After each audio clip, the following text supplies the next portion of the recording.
और जो कभी असंभव हो वो संभव होता है मार्गशीर्ष में कथा से। हो सकता है आपके जीवन में असफलता हो, आप बहुत पुरुषार्थ मेहनत करते हो, बार बार आपके जीवन में पराजय का, असफलता का मुख देखना पड़ता हो,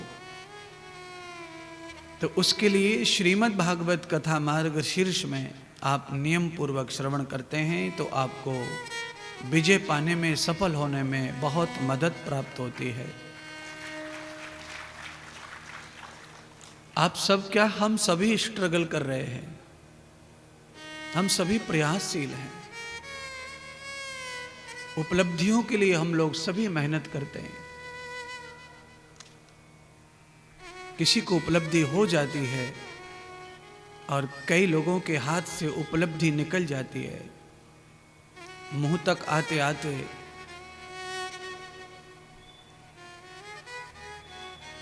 जैसे खाने का टुकड़ा, रोटी का टुकड़ा रह जाता है, कभी कभी मुंह तक नहीं पहुंचता।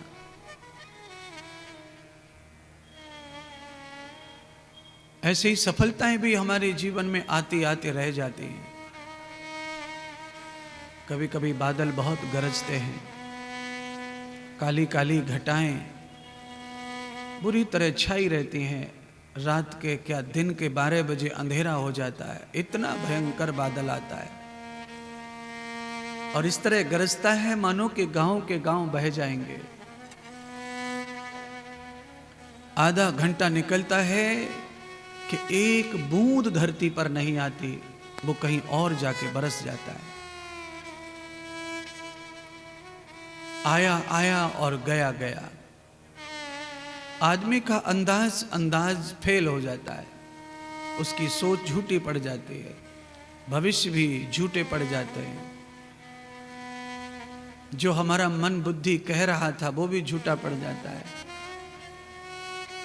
तो हमारे मन में, हमारी बुद्धि में जो निर्णय होते हैं वो सब सही होते हैं, ऐसा नहीं है। हमारा मन भी कभी गलत निर्णय करता है, कभी बुद्धि भी गलत निर्णय करती है। यानी कि मनुष्य ज्ञानी से ज्ञानी, ध्यानी से ध्यानी, योग्य से योग्य भी कभी कभी गलत निर्णय कर लेता है।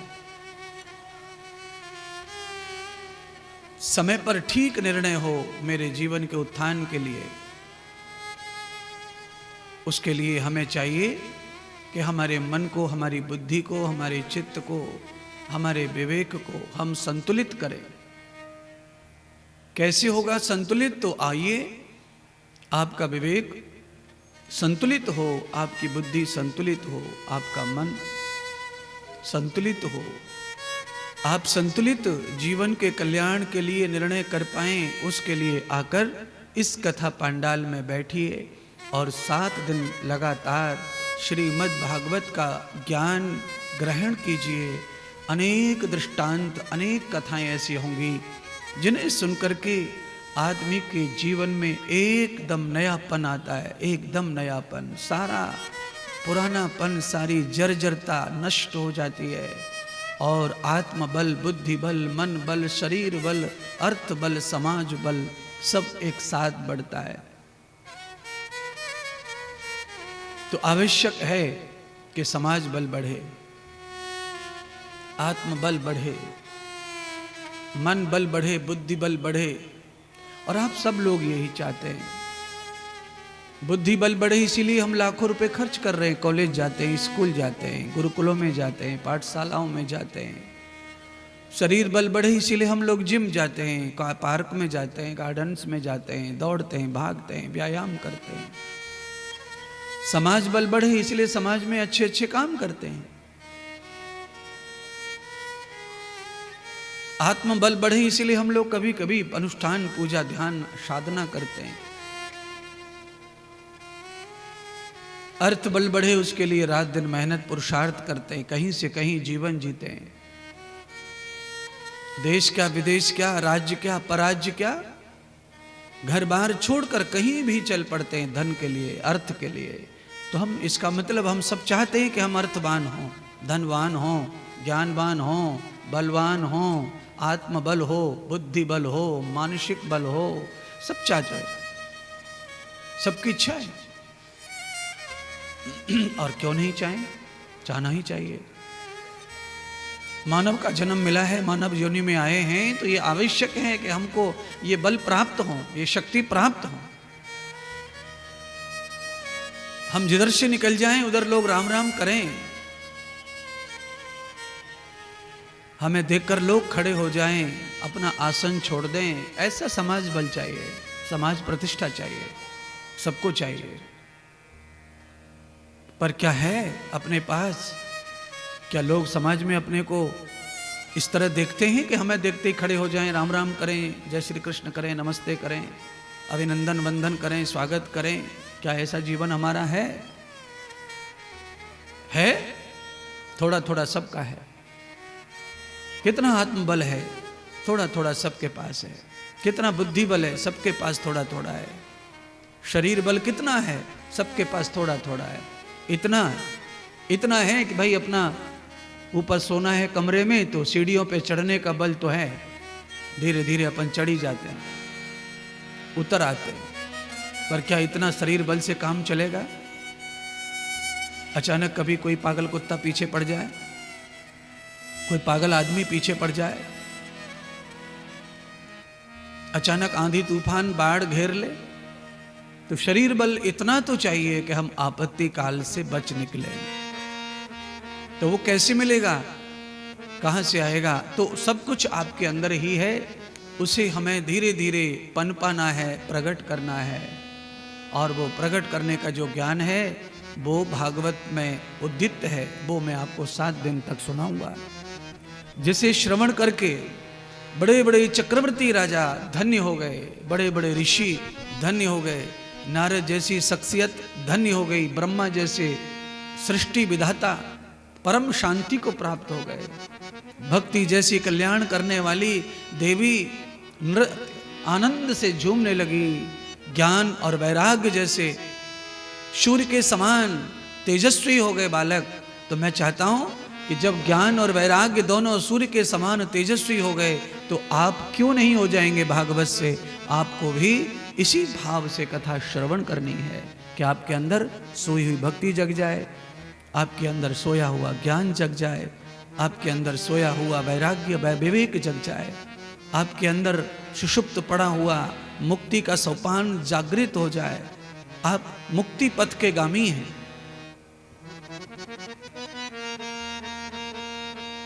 सभी मनुष्यों का एक ही लक्ष्य है, मुक्ति। तधर्मम न विहतो कर्मम विलक्षम लक्ष्य पुण्याहम जाता स्मृति गक्षामि तदम परहेत पंथना। मानव आया कौन से पथ पर चलने के लिए है और चल कौन से पथ पर रहा है? देखने में रोड एक जैसे ही लगते हैं, पर यात्रा करते करते अगर एड्रेस गुम हो जाए तो फिर हमारा जो रोड पर चलना है वो व्यर्थ हो जाता है, मंजिल आती नहीं, घर आता नहीं, जहाँ के लिए निकले वो बहुत लंबा पड़ जाता है। क्यों? रास्ता भटक गए, इसलिए लंबा पड़ जाता है। और मैं चाहता हूं कि आप रास्ता ना भटके। आप जो भी रास्ता भटक गए हैं उसके लिए आपके लिए सुविधा कर दी है ये सुंदर पंडाल।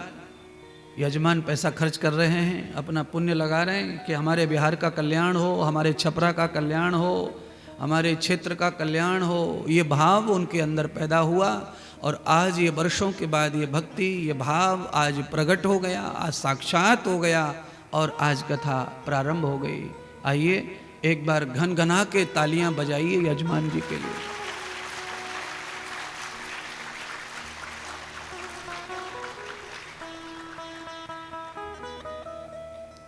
यदहम कश्याम तद पंथ मूलम।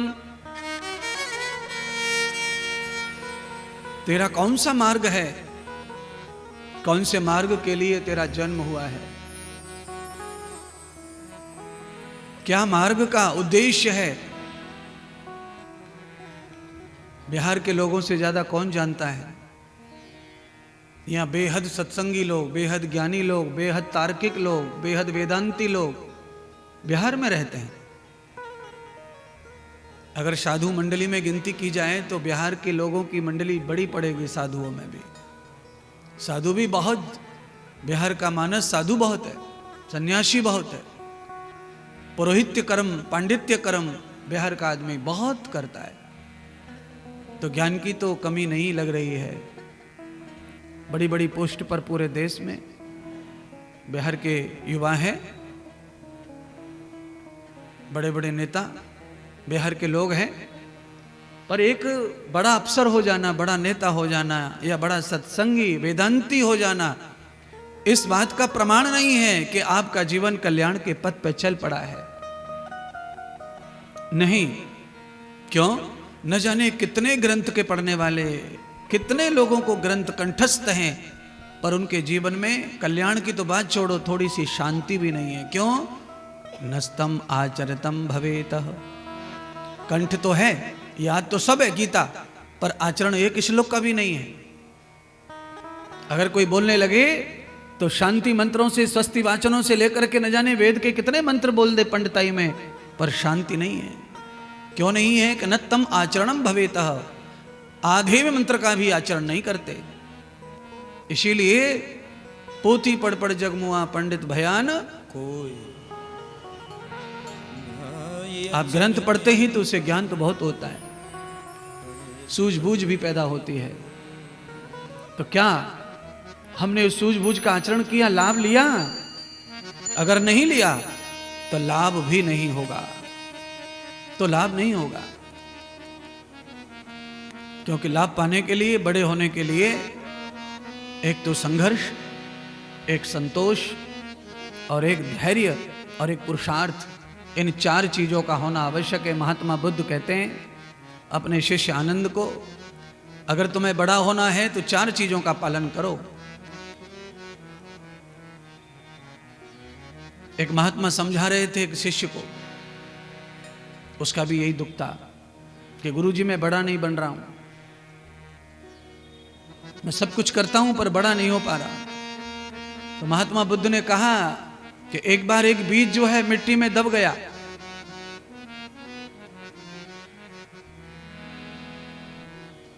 थोड़े दिनों तक पड़ा रहा बीज मिट्टी में, पानी के अभाव में उगा नहीं, पर खराब भी नहीं हुआ। एक बार थोड़ी बारिश पड़ गई, बीज फूल गया, अंकुरित होने लगा। पर मुश्किल ये हो गई कि बीज थोड़ा मिट्टी में ज्यादा नीचे गहरा चला गया था, इसलिए अंकुरित तो हो गया पर बाहर नहीं आ रहा था, वृद्धि नहीं हो रही थी। अचानक छिम छिम छिम छिम वाली बारिश पड़ने लगी तो 4, 6, 10 बूंदें उस उगते हुए बीज के ऊपर पड़ी।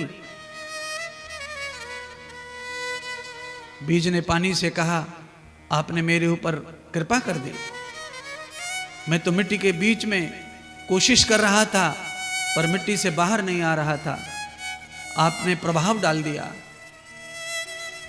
फिर सूर्य ने प्रभाव डाला, वो छोटा पौधा बन गया। रात्रि में चंद्रमा ने प्रभाव डाला, उसकी पत्तियां खिल गईं। महात्मा बुद्ध ने कहा, अरे बीज तुझे दरखत बनना है, बड़ा पेड़ बनना है, तो सूर्य का संग कर, चंद्रमा का संग कर और इस जल का संग कर जिसने तुझे मदद की है, तुझे शक्ति दी है, ऊर्जा दी है।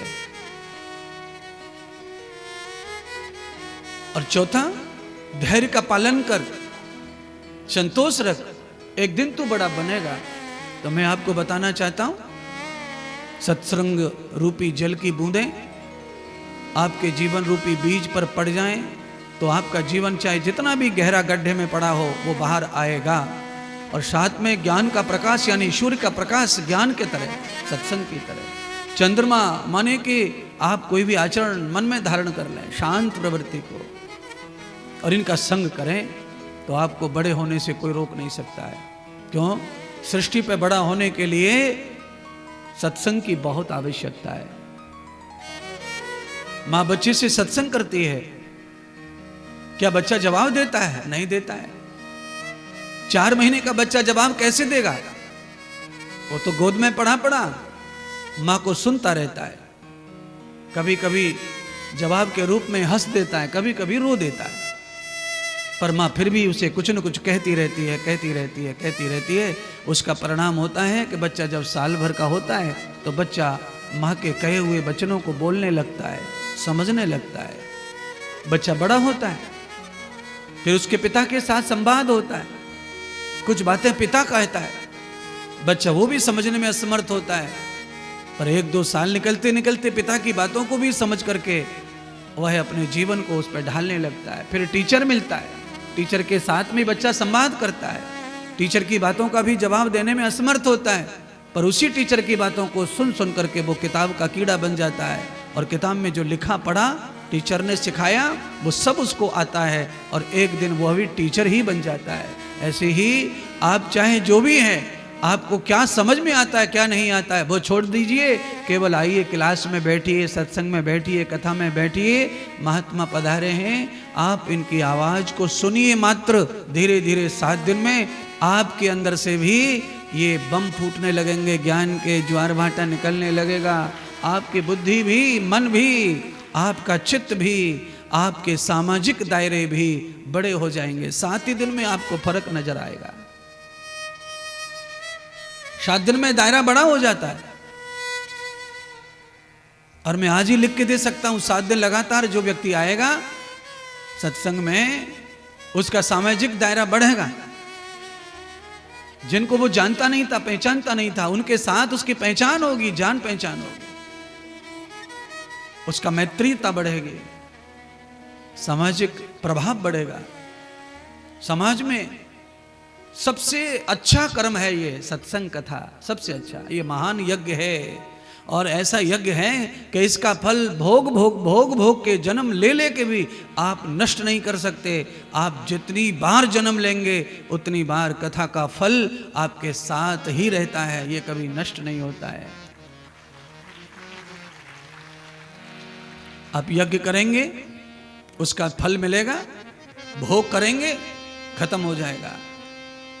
आप पानी पिलाएंगे किसी को, प्याऊ लगाएंगे, पुण्य मिलेगा, पुण्य का फल भोग लेंगे, समाप्त हो जाएगा।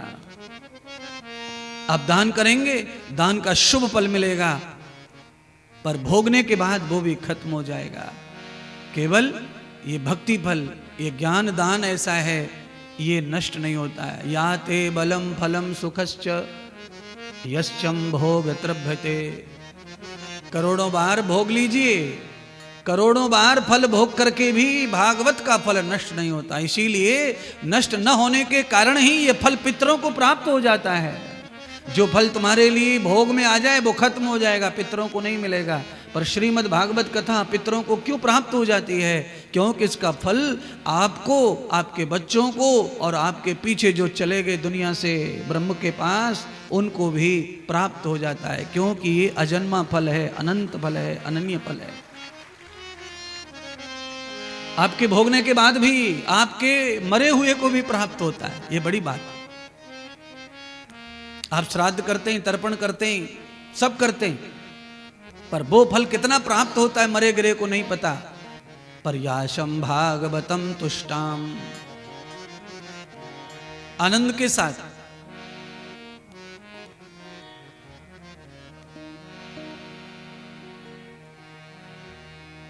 बोली सतगुरुदेव भगवान की जय। हम और आप श्रीमद् भागवत कथा में पहुंच रहे हैं। धीरे धीरे जो आ गए वो भाग्यवान ही हैं।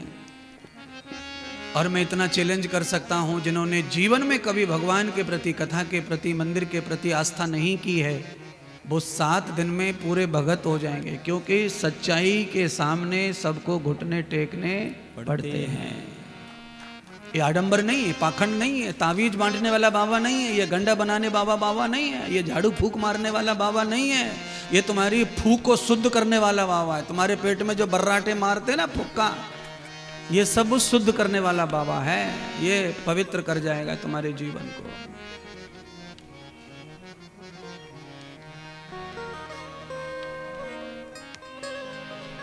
इसीलिए परमात्मा से प्रार्थना कीजिए। आइए सांसद जी पधारिए। अरे तू हम पे भी रखना नजरिया, ओ प्यारे हम पर भी रखना नजरिया बाके बिहारी सवरिया, हम पे तू रखना नजरिया बाके बिहारी समरिया, पर तू रखना नजरिया मेरे प्यारे समरिया, पर तू रखना नजरिया बाके बिहारी समरिया, हम पर तू रखना नजरिया बाके बिहारी समरिया।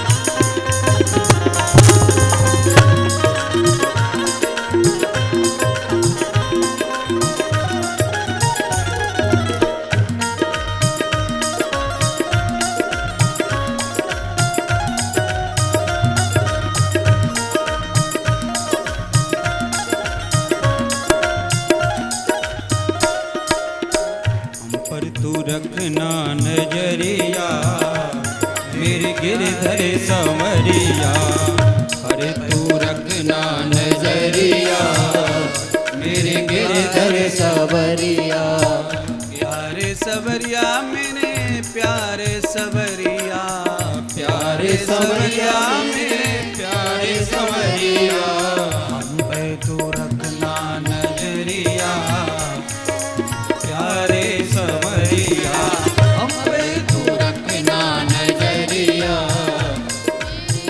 के समरिया, पर तू रखना नजरिया प्यारे प्यारे समरिया।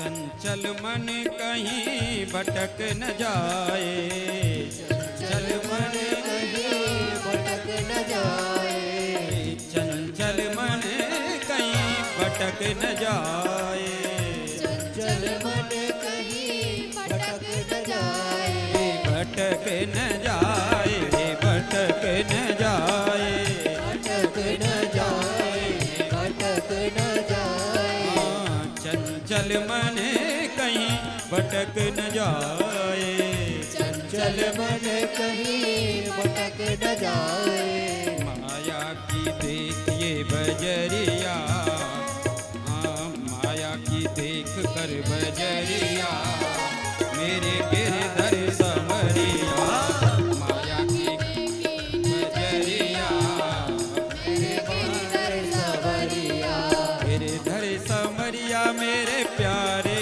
समरिया, गिरधर समरिया मेरे प्यारे समरिया, प्यारे समरिया मेरे गिरधर समरिया, प्यारे समरिया मेरे गिरधर समरिया, रखना तू हम पे नजरिया मेरे गिरधर समरिया, रखना तू हम पे नजरिया मेरे गिरधर समरिया, रखना तू हम पे नजरिया मेरे प्यारे समरिया, रखना तू हम पे नजरिया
सुता की लाज रखी जो द्रौप सुता की द्रौप सुता की द्रौप सुता की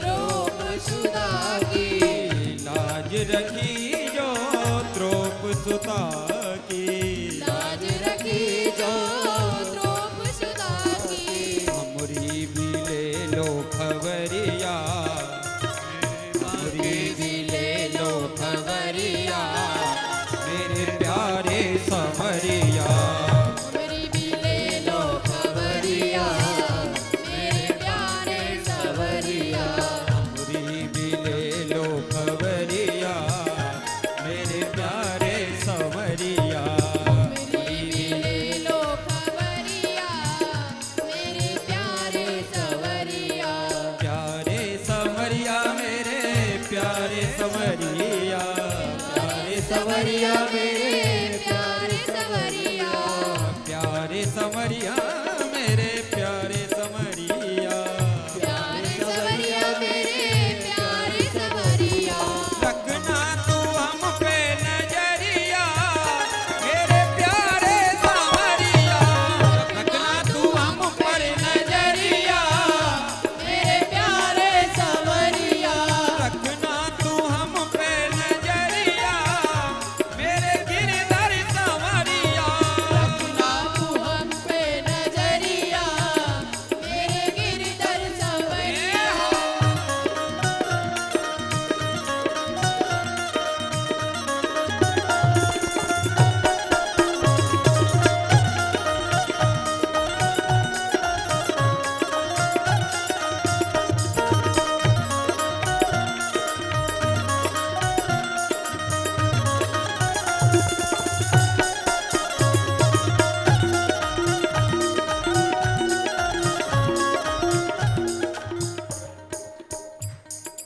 प्यारे बंधुओं, आप सब अनुभवी लोग हैं।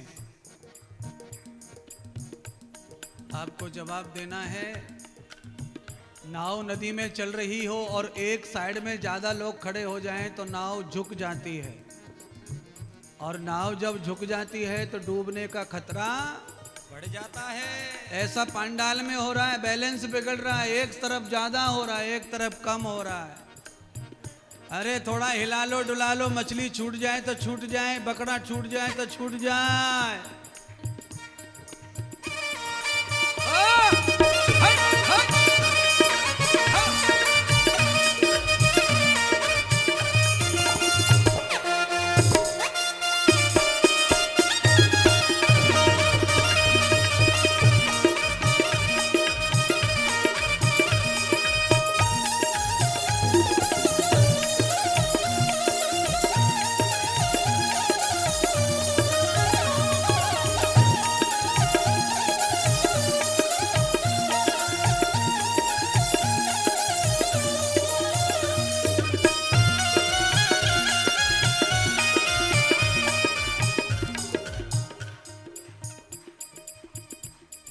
सांसद जी, आपकी टीम जरा गड़बड़ कर रही है। सांसद जी की टीम कल से तो जोश में थे, आज पता नहीं आगे बैठ गए घेर के जगह को, न हिल रहे न डुल रहे। पेट में कब्जी सही हो जाएगी, कब्जी।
भगत कान से देने मांगू मैं दान भगत कान से देने आकर के तोहरी दुवरिया आकर के तोरी दुवरिया मेरे गिरधर सवरिया रखना तू हम पे नजरिया मेरे गिरधर सवरिया रखना तू हम पे नजरिया मेरे गिरधर सावरिया गिरधर सवरिया मेरे प्यारे सवरिया गिरधर सावरिया मेरे प्यार सावरिया गिरधर सवरिया मेरे प्यारे सवरिया गिरधर सावरिया मेरे प्यार सावरिया रखना तू हम पे नजरिया मेरे प्यारे सवरिया रखना तू हम पे नजरिया मेरे गिरधर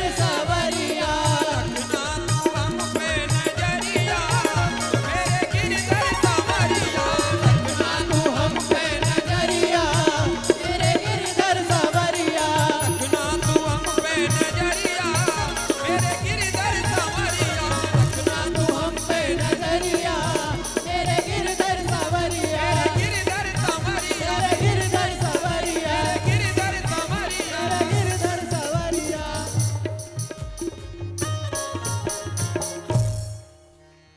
बोलिए सतगुरुदेव भगवान की जय।